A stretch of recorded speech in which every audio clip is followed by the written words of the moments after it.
Në tetor të vitit 2020, dhomat e specializuara në Hag kishin konfirmuar akt akuza për krime lufte dhe krime kundër njerëzimit para dhe gjatë luftës së viteve 1998-1999, ndaj Hashim Thaqit, Kadir Veselit, Jakub Krasniqit dhe Recep Selimit.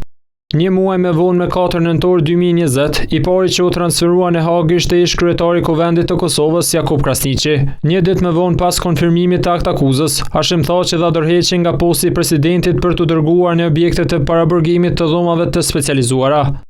Po atë ditë deputeti i Lëvizjes vetëvendosur Recep Selimi njoftoi se i ishte konfirmuar akt akuza dhe se ishte nisur vullnetarisht drejt Hagës.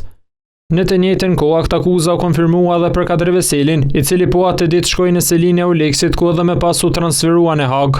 5 vjet nga atëherë, procesi gjyqësor ndaj tyre ende nuk është përmbyllur.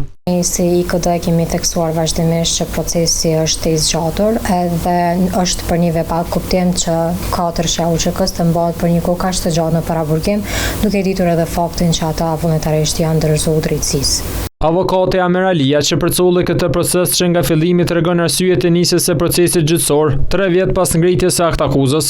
Numri prej 350 më pastaj është reduktuar dhe janë dëgjuar diku 145 dëshmitar të prokurorisë, por sigurisht që edhe procedura përgatitore paraprake ndiku ma shumë se një vit e gjys ka marrë kohë. Por sigurisht që pak ka ndikuar edhe ndoshta edhe masa kjo pandemia në atë kohë shpesh janë mbajtur edhe seancat online. Gjatë këtij muaji pritet që mbrojtja Thaqit të përfundoj rastin me generalin e pensionuar amerikan Wesley Clark si dëshmitar i fundit, ndërsa pritet që deri në fund të dhjetorit të përmbyllet gjykimi ndaj tyre.